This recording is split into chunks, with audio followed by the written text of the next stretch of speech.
유통기한이 지나면 얄짤없이 버리는 깔끔한 분이 있는 반면 저는 봉지를 뜯지 않았고 냉장고에 보관을 했다면 일단 상태를 확인하고 결정합니다. 여러분은 어떤 편에 속하시나요? 이제는 유통기한과 소비기한이 다르다는 걸 많이 알고 계실 겁니다. 하지만 유통기한이 지난 걸 먹어도 정말 괜찮은 건지 불안하신 분도 많으시죠? 식품안전처에서는 보관 기준을 잘 지켰을 경우 유통기한이 초과됐더라도 소비기간 이내라면 먹어도 되지만 봉지를 뜯었거나 소비기한이 지난 건 먹지 말라고 권고했습니다. 참고로 유통기한은 소비자에게 판매가 가능한 기간을 말합니다. 소비기한은 소비해도 안전에 이상이 없는 기간이며 품질 유지 기한은 당류, 장류, 절임류처럼 고유의 품질이 장기간 유지되는 식품에 적용합니다. 식품의약품안전처에서 밝힌 소비기한은 미개봉 기준으로 다음과 같습니다.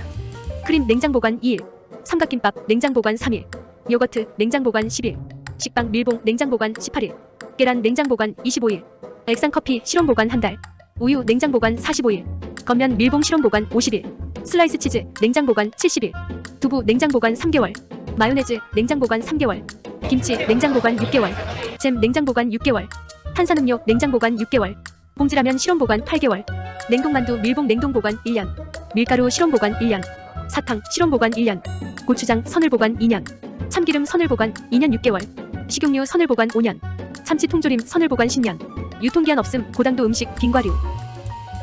유통기한이 지나지 않은 제품이라도 변질될 수 있으니 조심해야 합니다. 유통기한이 지나기 전 빵이나 떡 같은 음식에 곰팡이가 피었을 경우는 전부 버려야 합니다. 곰팡이균이 눈에 보이지는 않지만 이미 제품 전체로 퍼졌기 때문입니다. 곰팡이가 보이는 부분만 버리고 먹었을 경우 당장은 몸에 이상이 없더라도 곰팡이 독성이 체내에 쌓이는 것은 막을 수 없습니다. 상한 달걀은 물에 넣었을 때 물 위로 떠오릅니다. 달걀은 껍데기에 산란일자가 표시되어 있으니 참고하세요. 우유는 물에 조금 떨어뜨렸을 때 아래로 가라앉지 않고 물에 잘 퍼지면 상한 것입니다.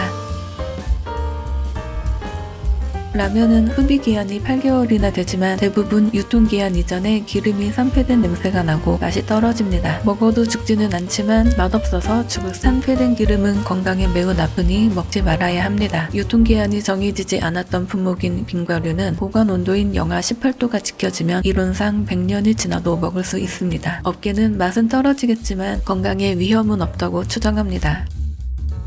약이나 영양제도 유통기한이 있습니다. 약은 이미 유통기한 대신 사용기한을 표기하고 있는데요. 처방받은 약의 사용기한이 표기되지 않았을 경우 약사에게 사용기한을 물어보는 게 좋습니다. 약은 사용기한을 지키지 않으면 약효과 감소나 부작용을 일으킬 수 있습니다. 꼭 처방받은 기간 내 사용하세요. 통에 든 알약은 1년, 연고는 6개월, 물약은 1에서 2개월입니다. 영양제, 건강기능식품은 유효 성분이 100% 남아있는 기한이 유통기한입니다. 건강한 장소에서 개봉하지 않았을 때 2년 정도 성분이 유지됩니다. 개봉한 제품은 6개월 이내에 먹기를 권장합니다. 비타민 B12와 비타민 C, 지용성 성분의 영양제는 변질되기 쉬우므로 유통기한을 반드시 지켜야 합니다. 안약은 개봉한 뒤 한 달 이내에 사용해야 합니다. 일회용 인공눈물은 방부제가 들어있지 않아 오염에 매우 취약하므로 길어도 하루까지만 쓰고 버리는 게 좋습니다. 유통기한이 지난 선크림은 녹슨 가위를 닦으면 녹이 지워지고 끈적한 테이프 자국, 스티커를 뗀 자국이나 유성펜 자국을 지우는데 쓸 수 있습니다. 치약처럼 욕실의 거울이나 주방 등 스테인레스에 묻은 물때를 제거할 수도 있습니다. 선크림의 유분기가 제품 표면을 코팅하여 어느 정도는 오염을 막아준다고 합니다. 이때 거울이나 스텐 기구에 묻은 물기를 제거하고 사용하세요. 개인적으로 세제류는 건강한 곳에서 이물질이 섞이지 않았다면 잘 변질되지 않는다고 생각합니다. 하지만 유통기한이 지난 샴푸나 린스가 사용하기 찜찜하다면 하수구, 싱크대의 개수구를 청소하거나 세탁세제나 유연제에 섞어 사용해도 됩니다. 상하지는 않았지만 우유를 개봉한 지 며칠 지났거나 유통기한이 지나서 먹기 찜찜하다면 목욕 후 피부에 바른 뒤 헹구어 보습제로 사용하거나 끓여서 만드는 코티지 치즈를 만들어 먹습니다. 상한 우유는 마른 천에 묻혀 가죽 제품이나 냉장고의 묵은 때를 지우는 데 씁니다. 우유 냄새가 남으면 젖은 행주로 닦아줍니다. 놀랍게도 흰색 실크를 상한 우유에 담가 놔두면 누렇게 변색되는 걸 막아주고 세탁 헹군물에 조금 섞으면 표백제 역할을 하고 컵에 랩을 씌우고 작게 구멍을 내서 냉장고에 넣어두면 탈취 효과를 낸다고 합니다. 아무래도 너무 상한 우유로 하면 안 될 것 같네요. 상한 우유를 물에 섞어 화분해줘도 되는데 벌레가 많이 꼬이고 우유 냄새가 남는다는 후기가 있으니 소량만 섞어 쓰는 게 좋겠습니다.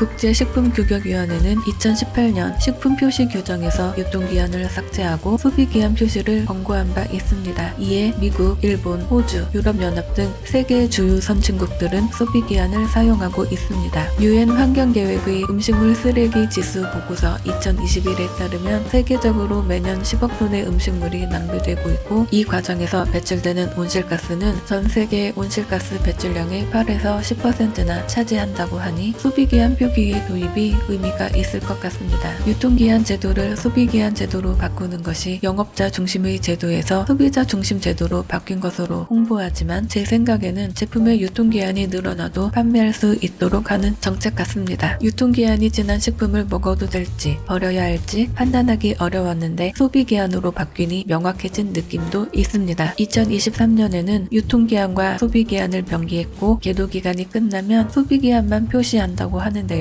소비기한을 유통기한처럼 생각했다가 음식을 먹고 탈이 나는 사람도 있지 않을까요? 지금보다 품질 유지 한계에 가까운 제품을 구입할 가능성이 높아지니까요. 그래서 지금처럼 유통기한과 소비기한을 같이 표기해주면 좋을 것 같습니다. 내 과민성 대장은 소중하니까요.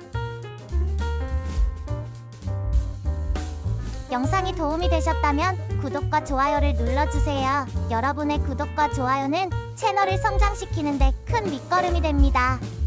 다른 의견이나 경험을 댓글로 남겨주시면 다음 영상 주제로 다루어 보겠습니다. 감사합니다.